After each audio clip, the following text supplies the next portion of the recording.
the breath of the past. Close your eyes and imagine yourself walking through the mist of time. In front of you lies a medieval city, somewhere in Europe in the 14th century. Wooden houses lean toward each other, their rooftops darkened by smoke and rain. Narrow stone streets twist and turn like veins of the city.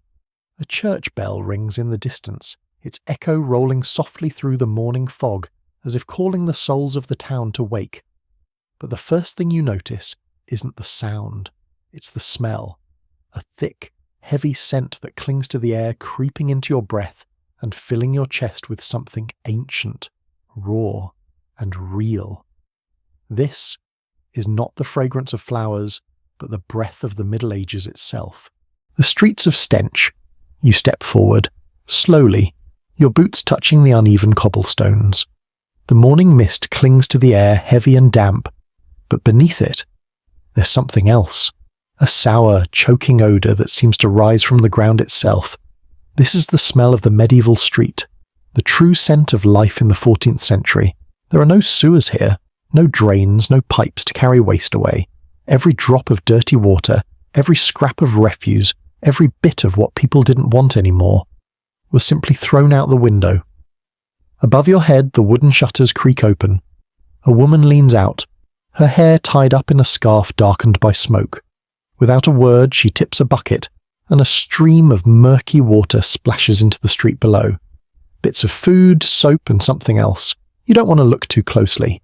Sometimes, people shout before they throw. They call out, "Gardez-l'eau," beware the water. It's a warning, but not always in time. You imagine walking beneath one of those windows, and the sudden splash that soaks your boots. The stinging smell that rises around you. A mix of sour wine, rotting food, and what might have been a chamber pot emptied too carelessly. Horses clop through the narrow lanes, their hooves splashing through puddles that are not just rain. They leave behind trails of manure steaming slightly in the cool morning air. Flies buzz lazily above them, and children play not far away, unbothered by the smell, because they've never known anything else. The street is alive with noise, with motion, and with the constant, inescapable perfume of daily life. But to you, standing there centuries later, it feels overwhelming. The scent catches in your throat as though the city itself were breathing through decay. The people here have learned to live with it. The baker across the street keeps his door wide open, the aroma of warm bread fighting and failing to overcome the stench outside. The blacksmith's forge spits out smoke and sparks, and even that, the clean bite of hot iron, can't drive away the deeper odour that clings to everything. You look down again at the cobblestones, their cracks filled with dark mud. But it isn't really mud. It's centuries of waste trampled by feet, soaked by rain, baked by sun. Layer upon layer, pressed into the city's bones. At night, when the wind dies and the air grows still, the smell thickens. It seeps into the walls, into clothes, into dreams. Even the wealthier houses higher up on the hill can't escape it completely. The air moves slowly here, as if afraid to stir what lies beneath. Sometimes the townsfolk sprinkle herbs on the ground, rosemary, mint, lavender if they can afford it. For a moment it helps. The scent of green leaves and crushed flowers rises up, and for a breath or two the street almost feels clean.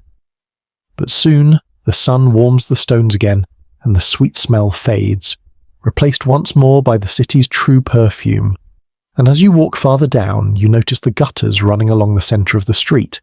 That's where everything gathers: rainwater, waste, and the runoff from homes and shops. The shallow stream carries the city's secrets downhill, toward the river that everyone drinks from. You stop for a moment and listen. The murmur of voices, the distant clang of metal, the low hum of life carrying on despite the stench.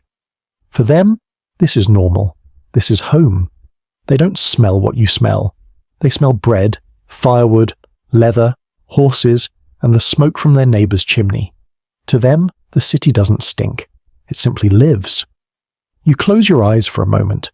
The air presses close against your skin, warm and humid, filled with 1,000 small details of another age. The sound of footsteps fades. The voices drift into echoes, and you realise what you're breathing in isn't just odour, it's history itself, inside the houses. You leave the street behind, ducking through a low wooden doorway.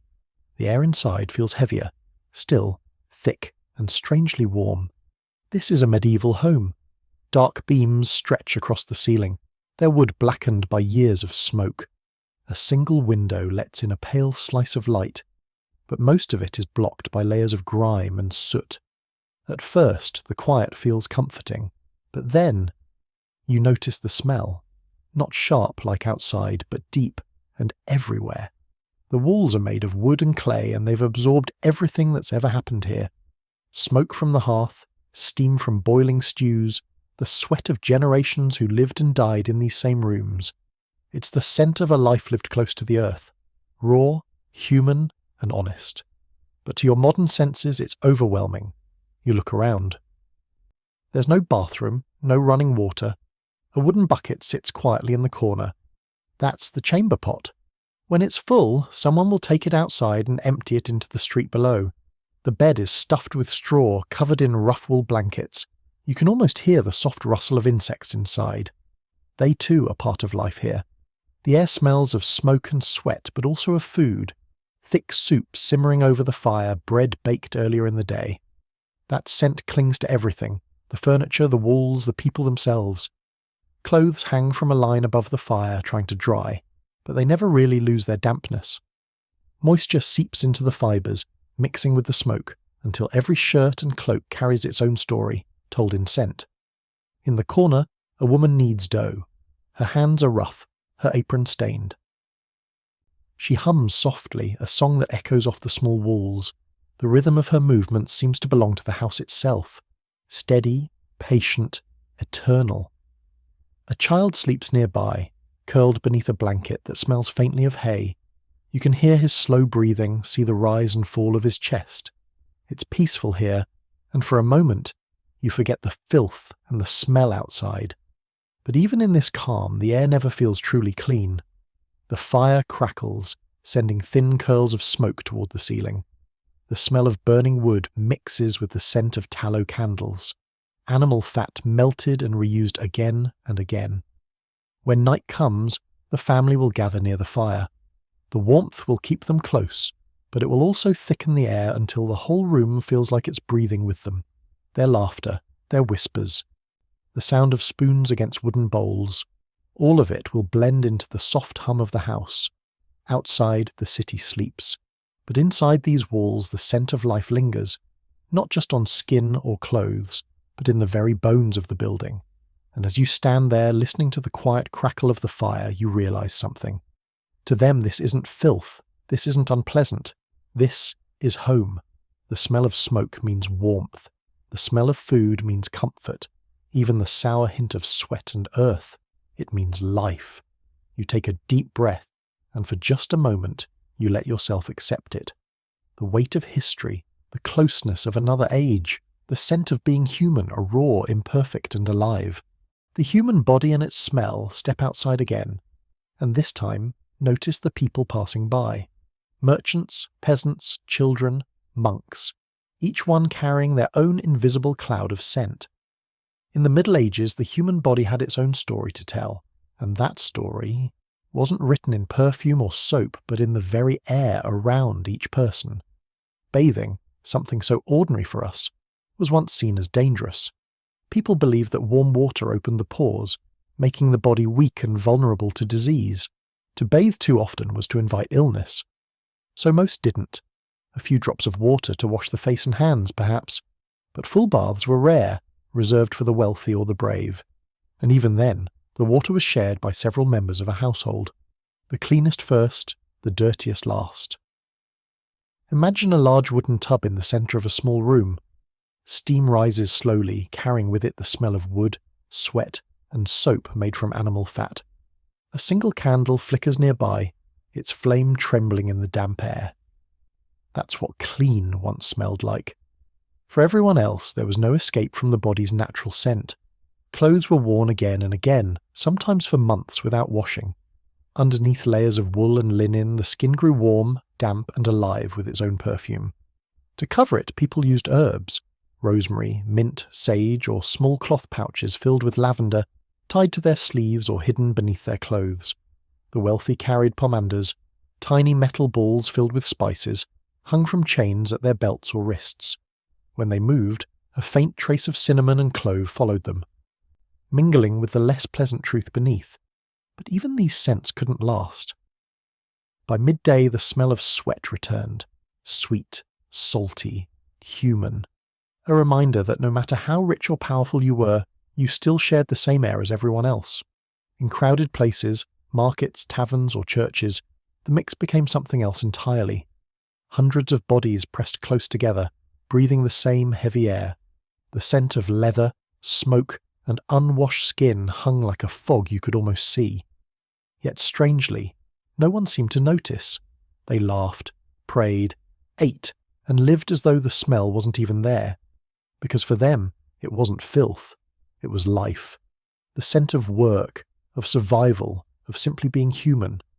And when night fell, the city grew quiet again. Families gathered in their homes, still wrapped in the warmth of the day's labour. The smell of sweat, fire, and straw filled the air, a mixture of exhaustion and comfort.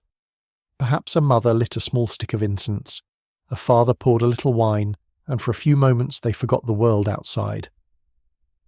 In that quiet darkness, the air was thick but familiar, the scent of another human being nearby. That was safety. That was connection. We might find it hard to imagine now, or to think of a time when soap was rare and water was feared. But in a strange way, those people lived closer to themselves than we ever will. They carried the earth, the sweat, and the rhythm of life on their skin. Their bodies told stories, a hunger, work, love, and loss, without a single word spoken. You take a breath. The air around you is clean and cool, but if you listen closely, somewhere deep in your imagination you can still catch a faint echo of that old world, a whisper of smoke and skin and time. The scent of sickness and death night has fallen over the medieval city. The market is quiet now, the streets empty except for the echo of your footsteps. Lanterns flicker weakly in the wind, casting trembling shadows along the damp walls. You can feel it. A different kind of smell now. Not the scent of food or waste, but something colder, deeper. The scent of sickness. In the Middle Ages, illness moved through cities like an invisible fog. Silent, patient, unstoppable. No one knew where it came from. Some said it was the punishment of God. Others believed it was the bad air, miasma, they called it, a poisonous vapour rising from rot and decay. You walk past a small alley. There, under a torn blanket, a man coughs weakly into the darkness. His breath rattles and the faint smell of sweat and fever hangs in the air. No doctor will come for him, no priest either. For once the smell of sickness appeared. People stayed away. The stench of the sick was a warning, a line between the living and the dying. When the Great Plague came, the smell became unbearable. It was said that entire neighbourhoods reeked of death for months. Bodies were stacked in carts, wrapped in rough cloth, and carried through the streets to the sound of wooden wheels grinding against stone. Behind the carts, priests walked slowly, their voices murmuring prayers for the souls of the lost, and behind them came the silence of those who had no more tears left to cry. The air was thick with smoke. People burned herbs, vinegar, and pitch to drive away the bad air, but nothing worked. The smell was everywhere, in the homes, in the churches, in the soil itself, and so the scent of death became familiar, a part of daily life. In small hospitals the air was even heavier, rooms crowded with the wounded and the dying, their moans echoing softly under wooden beams. The smell of blood, sweat, and unwashed linen blended into something unforgettable, a scent that clung to every wall, every hand, every thought. Nurses, often nuns, moved quietly from bed to bed, their faces calm, their hearts steady. They did not fear the smell anymore. To them it was a reminder that they were still alive, still needed, still capable of mercy. Outside the city, where the wind was softer, lay the burial grounds. You follow the faint glow of torches and reach the edge of the cemetery. Rows of mounds stretch before you, some marked with wooden crosses, others with nothing at all. The earth still smells of rain and ashes, but beneath that there is something else, the quiet scent of endings. In the distance a church bell rings again, slow and heavy. Each toll fades into the darkness, like a heartbeat slowing down. You stand there for a moment, listening to the night breathe. The city sleeps behind you, still alive, still dreaming, wrapped in the same air that once carried so much sorrow. And though centuries have passed, some say that if you walk through these streets at dawn and the fog is just right, you can still smell it, that faint haunting mix of smoke, herbs, and loss. The scent of sickness, the breath of death, and the memory of a city that refused to stop living. The battle against the smell. Morning comes again. The sun rises slowly over the rooftops, its golden light falling across narrow alleys still wet from the night before. The city stirs. A cart creaks past. A woman calls out for bread, and once again the familiar scent of medieval life seeps into every breath. But not everyone accepted it.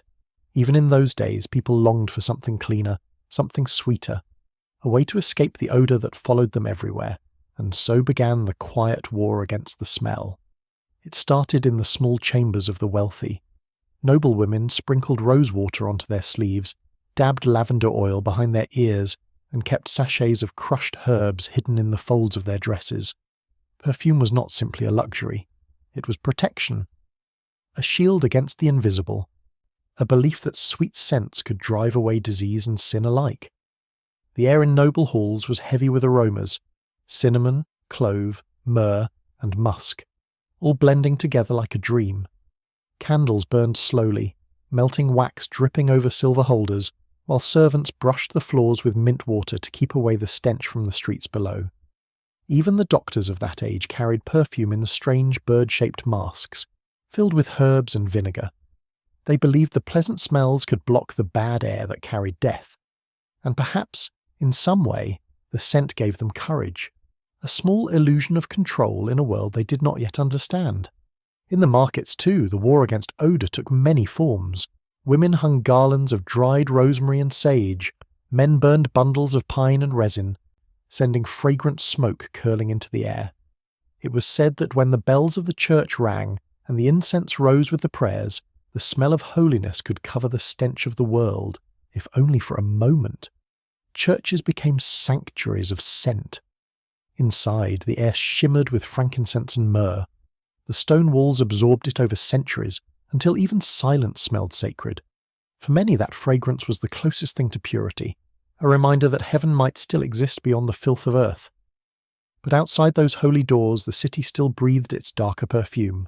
And so, people learned to live between two worlds, one of decay and one of devotion. Sometimes, when the wind blew from the countryside, it carried something miraculous, the clean smell of grass and soil, fresh hay and rain. People paused, lifted their faces to the breeze, and for a few seconds it felt as if the world had been washed clean. It didn't last long. The smells of the city always returned, stronger, older, heavier. But still they tried, with flowers, smoke, and prayer. Because deep inside, every human heart yearns for something pure. And in those medieval streets, even surrounded by filth and fire, they searched for beauty in every breath. The battle was never won, but it was never lost either. For every drop of perfume, every whisper of incense was proof that people still hoped, that even in the dirtiest of worlds they could find a fragment of heaven. And so, the scent of the Middle Ages was not only the smell of rot and waste, but also of roses, herbs, and courage, the smell of people who refused to give up on grace, the keepers of filth. Not all heroes wear armour. Some wear rags, and in the Middle Ages their battlefield was not made of stone and steel, but of mud, waste, and smell. They were the unseen ones, the cleaners of the city, the night workers who kept the world from drowning in its own dirt. When the streets fell silent and the last candles dimmed, they came out with wooden carts and shovels. No one called them by name. Few even looked them in the eye. But without them, the city would have choked long ago. They cleaned the gutters, those narrow channels filled with everything the day had forgotten. Rotten vegetables, animal parts, ashes, human waste, and sometimes things too sad to name. The smell was unbearable. It wrapped around them like a cloak, seeping into their skin, their hair, their very breath. They worked in the dark, their lanterns flickering like lost stars beneath the windows of sleeping homes. Sometimes a door would open above, and someone would throw down another bucket of filth without warning. A splash, a muttered curse, and the workers would go on, because there was no other choice. They were called gong farmers in England, rakers, scavengers, or nightmen. Their job was simple, and yet unspeakably hard. They emptied the cesspits, those deep foul holes beneath every house where waste collected for months, sometimes years. With nothing but wooden tools and torn gloves, they climbed down into the darkness, knee-deep, waist-deep, until the smell filled their lungs and made their eyes water. Some sang quietly to distract themselves, old songs of rain and open fields, of clean air and green hills, places that smelled of nothing but wind. When they finished, they hauled the waste away beyond the city walls, dumping it in fields or rivers, and when dawn broke, they vanished before anyone could see them. No one wanted to think of them, but everyone needed them. Even the nobles, whose fine halls smelled of roses and wine, owed their comfort to these invisible hands that cleaned the world below. And yet, in the quiet of the night, the workers sometimes found peace. When the moonlight touched the rooftops and the city slept without complaint, they stood for a moment among the empty streets, breathing the cool air that rose above the stench. For a brief time the smell faded, and what remained was only the sound of wind against stone and the soft rhythm of the river beyond the gates. Perhaps they knew something the rest had forgotten, that even the dirtiest work can hold a quiet kind of grace, that keeping a city alive, even unseen and unthanked, is its own form of prayer. So they carried on, night after night, turning decay into silence and chaos into order. When morning came, children would play again in the streets, and the townsfolk would go about their lives, never wondering who had made the world clean for them. And the keepers of filth, those invisible guardians, would rest a few hours before the next night's work, breathing deeply, not of flowers, but of the satisfaction that comes from doing what must be done. In the story of the medieval city, they will never be carved into marble nor sung about in songs, but without them there would be no story at all. The smell of the countryside. You step out of the crowded streets and leave the city behind. The cobblestones give way to dirt paths, and the scent of smoke, sweat, and waste gradually fades from your nose. Ahead lies the countryside, endless fields, rolling hills, and distant forests. The air is lighter here, fresher, carrying the soft sweetness of grass and wildflowers. You can hear the wind moving through the wheat, its dry stalks rustling like a gentle song. The smell of the fields is layered and delicate, damp earth after rain, the faint tang of hay, and the warmth of the sun-baked soil. Each breath fills you with something new, a feeling of space, of life untroubled by filth. Cows and sheep graze nearby, their musky scent blending with the fresh air. It's not unpleasant, it is natural, living, comforting. You wander along a narrow stream watching the water ripple over stones. It smells faintly of algae and mud, but nothing like the stagnant water in the city gutters. Here, the river carries life instead of decay, and the fish swim beneath the gentle current, unbothered by human neglect. A small village appears in the distance, houses scattered like tiny islands. Even here, you notice the subtle traces of human activity, smoke from cooking fires, the aroma of bread baking, and the faint earthy smell of laundry hung to dry. But the contrast is striking. Outside the city, odours mix with wind and rain, with the wide openness of nature. The countryside teaches a lesson the city forgets. Even life has a balance. Decay exists, but so does renewal. Death exists, but so does growth. As you walk farther, you come to a forest at the edge of the fields. The scent changes again. It is cooler here, shaded, the smell of pine, moss, and damp leaves filling the air. A faint hint of mushrooms and earthiness rises with each step. Birdsong flutters around you, and the wind whispers through the branches carrying messages from faraway places. You pause for a moment and take a deep breath. The countryside smells alive, yet gentle. It reminds you that life is not just about survival, or filth, or labour, or fear. It is also about beauty, small, quiet, patient beauty that exists even when the world is harsh. And yet, as the wind shifts, you notice a faint echo of the city, a distant lingering scent of smoke and stone. a reminder that human life is never entirely separate from decay. You smile softly. Both worlds exist together, the city and the countryside, the smell of work and the smell of growth, the scent of life pressed against the scent of death. And in this delicate balance, you find comfort. The world is messy, yes. It is filled with odours, with sweat, with smoke. But there is also air to breathe freely, streams to follow, forests to wander through, and the quiet joy of senses restored. You close your eyes for a moment. The wind carries the faint perfume of flowers and grass. The air is gentle on your cheeks, and for a long, slow breath, you can almost forget the streets, the filth, the stench. Out here, the Middle Ages feel different. They feel alive, balanced, and just for a moment you are at peace. Life. Among the smells. Morning rises once more over the medieval city.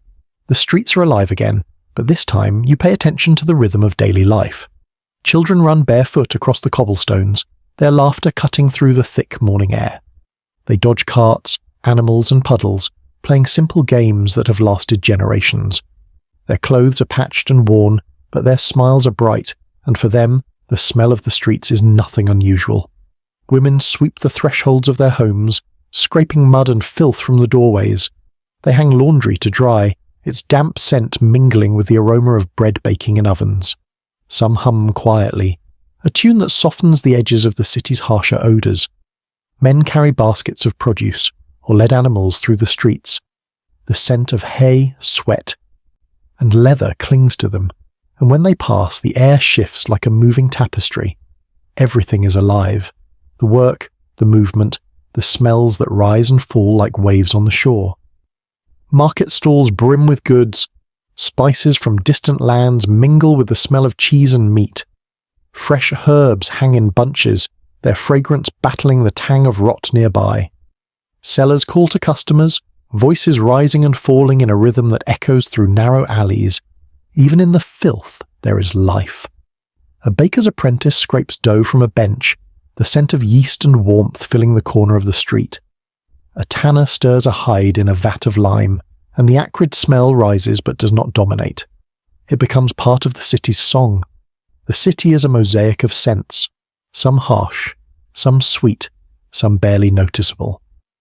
The smell of smoke from chimneys mingles with the scent of rain-soaked stone. Animals add their perfume, the aroma of earth clings to every footstep, and somewhere nearby, a chimney carries the faint odour of a stew simmering slowly. People navigate it all as if it were a second skin. They do not notice the stench because they are too busy living. They sweep, cook, wash, play, pray, and labour. And in the midst of it, the city breathes with them. You notice the way neighbours greet one another. A nod, a soft word, a shared loaf of bread. The smells rise and fall around them, but never interfere with connection. It is as if the city itself teaches a lesson. Life continues despite discomfort, even flourishes amid the foulest air. As noon approaches, the sun warms the stones. The scents mingle, forming a tapestry unique to this place and time, and you realise something profound. The smell of the streets is not just decay, it is life, pressed into every corner, woven into the rhythm of human existence. You take a slow breath and let it settle in your lungs. The city is messy, yes, and the air is heavy, but it is alive. It is a place of work, laughter, sorrow, and hope. It is a living, breathing organism, and you are a witness to its pulse. And so you walk slowly, listening to the sounds and feeling the smells, understanding that in this strange, pungent world, human life endures, resilient, stubborn, beautiful.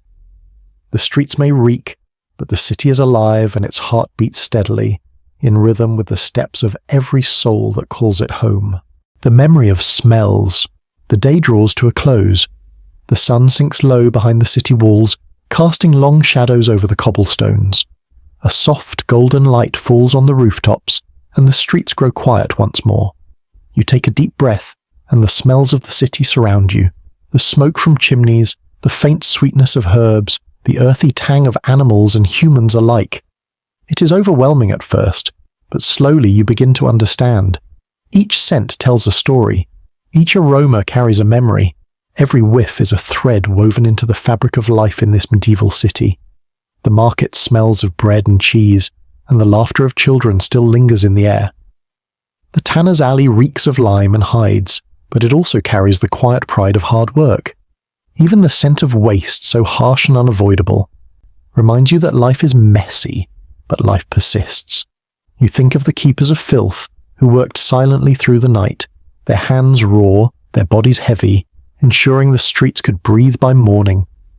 You imagine the noble women with their sachets of herbs, the priests with their incense, all searching for comfort, protection, and grace amid a world of decay. Every person, every corner, every street contributed to the city's unique perfume, an aroma that cannot be replicated in any other time or place. And now, centuries later, you are standing here, breathing the memory of a world long gone. The smells linger not in the air but in your imagination, in the quiet corners of your mind. You realize that the city was alive in more ways than one, not only in its walls and streets, but in its smells, woven from sweat, smoke, herbs, earth, and hope. And these scents carried more than decay. They carried life, work, love, fear, courage, and humanity. Even in the darkness, even in the stench, the city's heartbeat could be felt, a rhythm of existence that refuses to be forgotten. The night grows colder and the lanterns flicker in the windows. The smell of fires slowly fades, but the memory of the scents remains. You close your eyes and let them carry you away. The laughter of children, the shuffle of carts, the whisper of herbs and incense, all mingling into a symphony of time. And you understand now, history is not only in books or stones. It lives in the air we breathe, in the scents that once filled the streets, and in the quiet memories we can summon if we only stop and listen. Take one last deep breath. Let the memory of smoke, sweat, herbs, and earth settle gently in your mind. The city of the past sleeps, but its essence lingers, and in your heart you carry it with you, a soft, fragrant echo of lives lived long ago. The streets are quiet, the city breathes softly, and now so do you.